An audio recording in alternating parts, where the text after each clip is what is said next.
नमस्कार, राम क्लासेस के online digital platform पर मैं डॉक्टर अनिल सैनी आपका स्वागत करता हूं। पशु प्रजनन क्लासेस में आज का विषय रहेगा प्लेसेंटा या अपरा।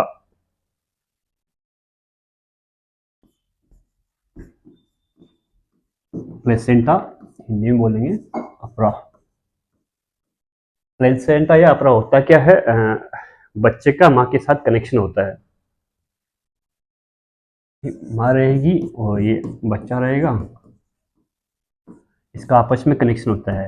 माँ के अंदर गर्भाशय होता है, यूट्रस होता है, यूट्रस के अंदर की झिल्ली होती है, इसका नाम होता है, अपन पढ़ चुके हैं, एंडोमेट्रियम।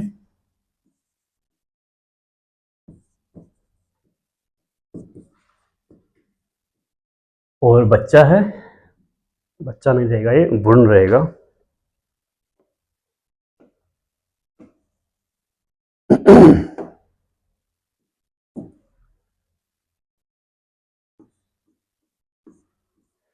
भ्रूण की बाह्य झिल्ली, सबसे बाहर की झिल्ली, जिसको बोलते हैं कोरियन। एंडोमेट्रियम और कोरियन के बीच में कनेक्शन रहेगा, इसको बोलेंगे प्लेसेंटा। अभी कोरियन क्या है? ये भ्रूण की झिल्ली है।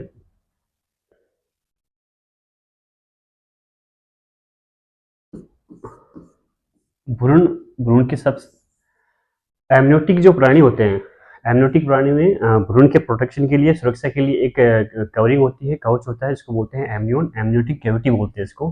ये भ्रूण है, भ्रूण के चारों तरफ होगी एमनियोटिक कैविटी। इस एमनियोटिक कैविटी में द्रव लिक्विड होता है, इसको बोलते हैं एमनियोटिक फ्लूइड।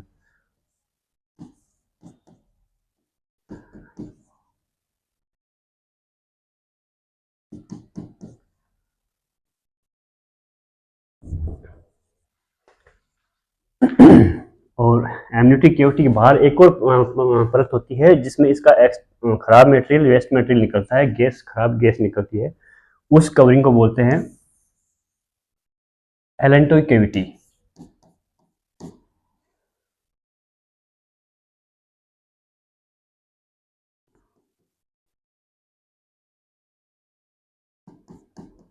और इन दोनों के चारों तरफ, पूरे भ्रूण के चारों तरफ रहती है भ्रूण की सबसे बाहर की झिल्ली, जिसको बोल रहे थे अपन कोरियन।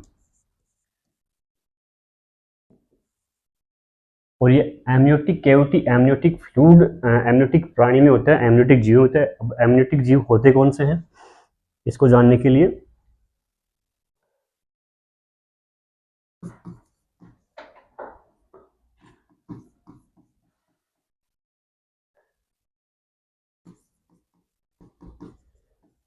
एमनियोटिक एनिमल होते हैं सरीसृप। सरीसृप में आते हैं रेप्टाइल्स, सांप जैसे बोलते हैं। और एक होता है एवीज। एवीज का मतलब होता है पक्षी। और तीसरे इसमें आते हैं स्तनधारी। स्तनधारी को भी तीन कैटेगरी में बांट सकते हैं। एक स्तनधारी वो होते हैं जो अंडे देते हैं।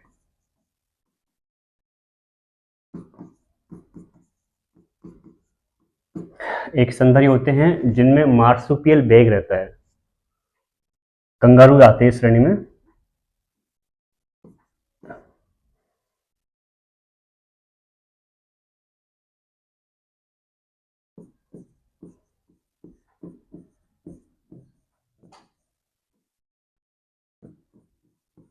और एक प्राणी जो बोल रहे हैं, जिसके बारे में अपन पढ़ेंगे, प्लेसेंटा वाले स्तनधारी।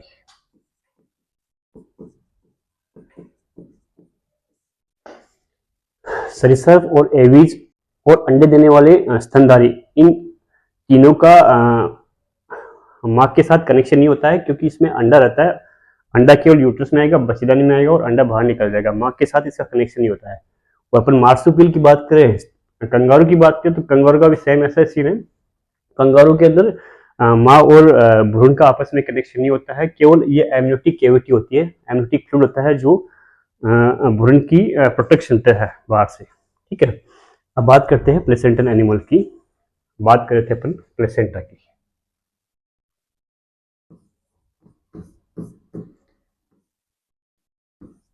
माँ की एंडोमेट्रियम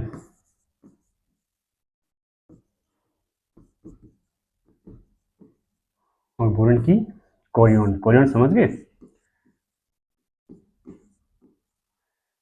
अब इन दोनों का कनेक्शन होता है, तो कनेक्शन होने से इन दोनों जो टच होते हैं, तो इनकी जो टच करने वाली सतह है उनकी कोशिकाएं में थोड़ा सा मॉडिफिकेशन होता है, मॉडिफिकेशन होकर ये 3 परतों में और बढ़ जाती है।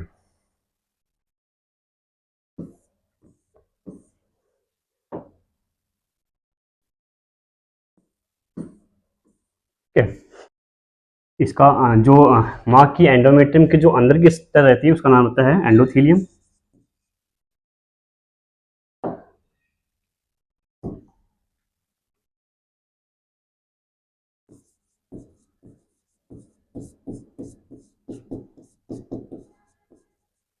बीच की सतह रहती है उसका नाम होता है कनेक्टिव टिश्यू, संयोजी ऊतक। और एंडोमेट्रियम की जो बाहर की सतह है जो कोरियन से जुड़ेगी उसका नाम रहता है एपिथेलियम।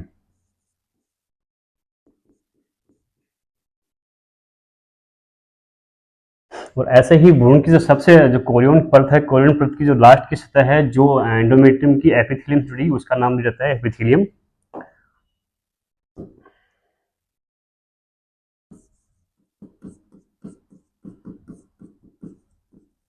ये संयोजी ऊतक, कनेक्टिव टिश्यू।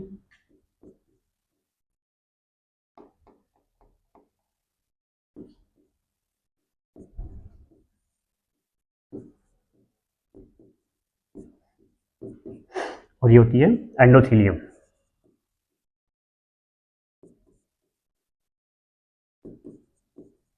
ठीक है, अब इसके आधार पर अपन बनाएंगे प्लेसेंटा का वर्गीकरण, अपरा का वर्गीकरण।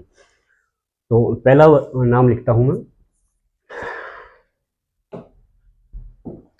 कुछ जानवर ऐसे हैं जिसमें माँ की तीनों परतें भी रहेगी और भ्रूण की तीनों परतें भी रहेगी। तो इस दोनों परतों में जो एंडोमेट्रियम की एपिथेलियम और कोरियन की एपिथेलियम दोनों परतें आपस में जुड़ रही है, तो इसका प्रॉफिट ये रहता है जब प्रसव होता है, पार्चुलेशन होता है, बच्चा बाहर निकलता है तो ब्लीडिंग नहीं होती है, खून बहुत कम निकलता है और आराम से बच्चा निकल जाता है। तो इस तरह के जो अपरा होता है, प्लेसेंटा होता है, उसको नाम को बोलते हैं अपन एपिथीलियो, एपिथीलियम था, और एक कोरियन, तो एपिथीलियो कोरियन।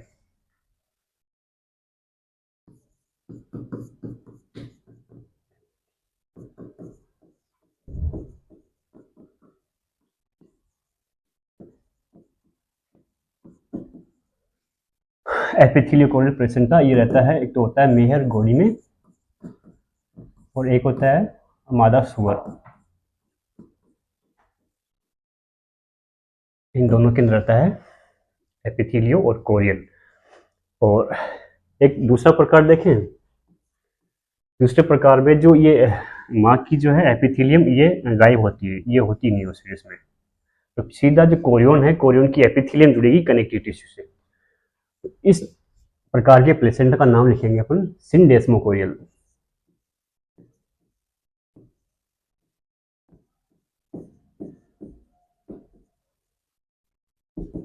और या फिर इसका एक और नाम होता है सिन एपिथेलियोकोरियल।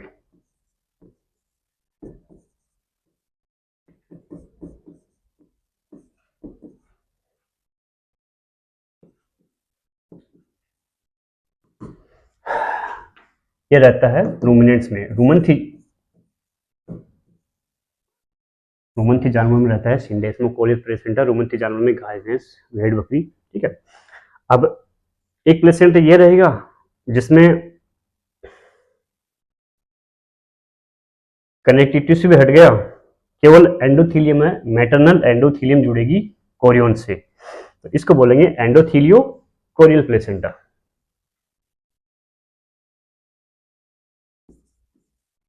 एंडोथीलियो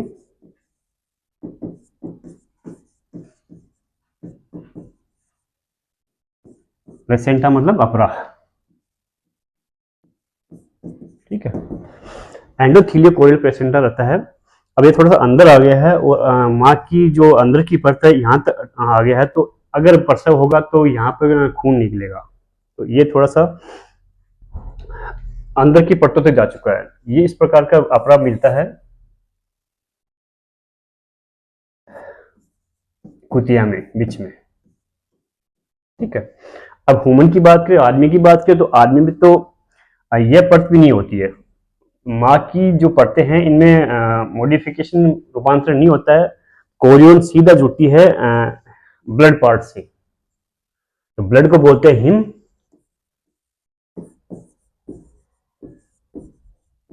और कोरियन जो भ्रूण थी, भ्रूण की सारी परतें आएंगी, तो हीमोकोरियल प्लेसेंटा बोलेंगे इसको।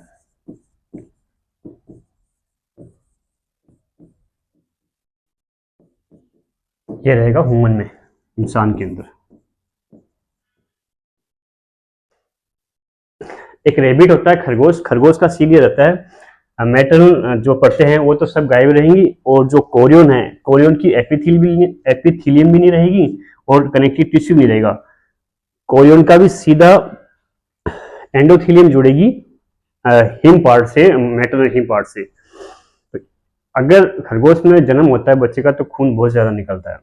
तो इस प्रकार के जो प्लेसेंटा है इसका नाम लिखेंगे अपन। हीमो तो हो गया मेटरनल से, मां से, और कोरियन का था एंडो कोरियन।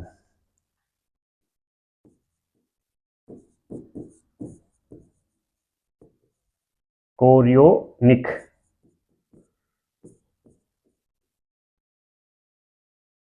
ठीक है, ये हो गया रेबिट का।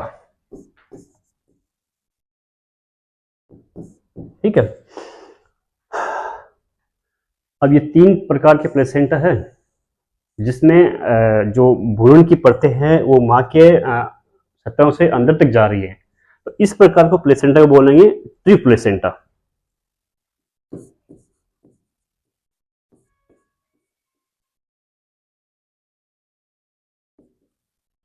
ट्री प्लेसेंटा का नाम होता है डेसिडुअस प्लेसेंटा।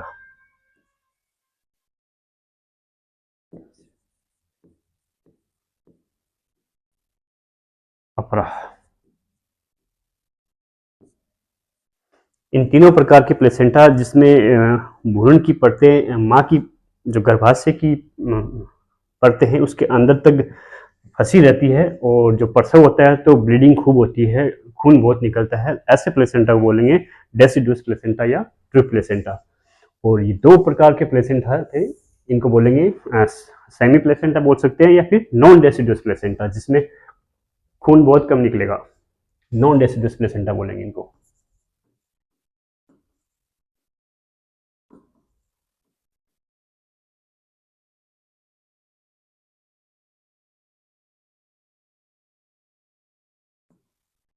ठीक है, आगे बढ़ते हैं, एक प्रकार और जानते हैं प्लेसेंटा का, कोरियोनिक विलाई। कोरियन समझ रहे हैं ना, जो भ्रूण की जो सबसे बाहर की परत थी, भ्रूण की बाहर की परत में कोरियन होते हैं, फिमरी से निकलती है, अंगुली की तरह से प्रोजेक्शन निकलते हैं। ये प्रोजेक्शन जो भ्रूण होता है, गर्भाशय होता है, उसकी आंतरिक सतह के ऊपर जो अटैचमेंट होता है, तो वो किस प्रकार का अटैचमेंट रहता है, इसके आधार पर एक और वर्गीकरण देखते हैं प्लेसेंटा का।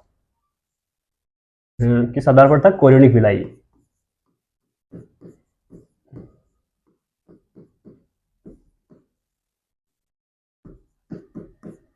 विलाई के वितरण के आधार पर।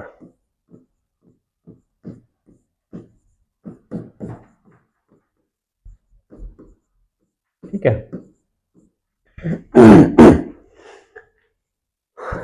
4 प्रकार है इसके।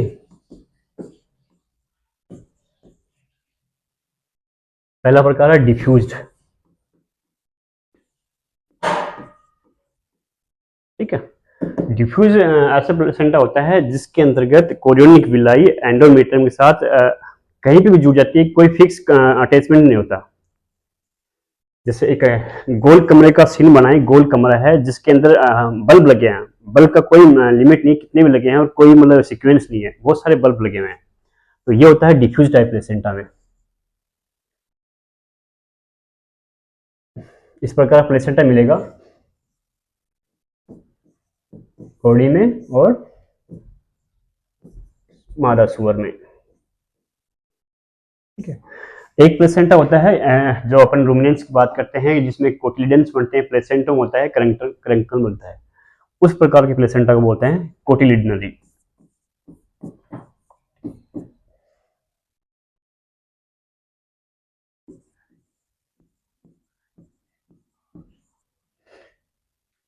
कोटलिडरी प्लेसेंटा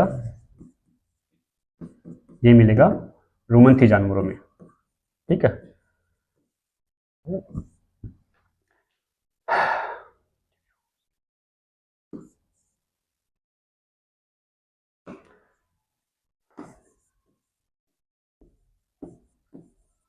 जोनरी प्लेसेंटा, इसमें जो कोरियोनिक विलाई है वो एंडोमेट्रियम के साथ में एक पट्टे के रूप में अटैच रहती है। पट्टा होता है ना, रिंग, पूरी पट्टा। एक फोटो दिखाता हूं आपको।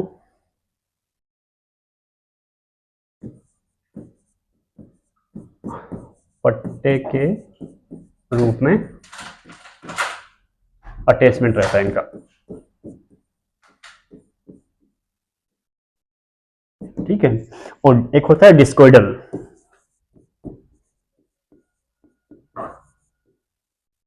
डिस्कोइडल होता है जिसमें एक खाली चक्री के रूप में ही प्लेसेंटा अटैच रहता है। ये रहता है, एग्जाम्पल इसका रहता है ह्यूमन।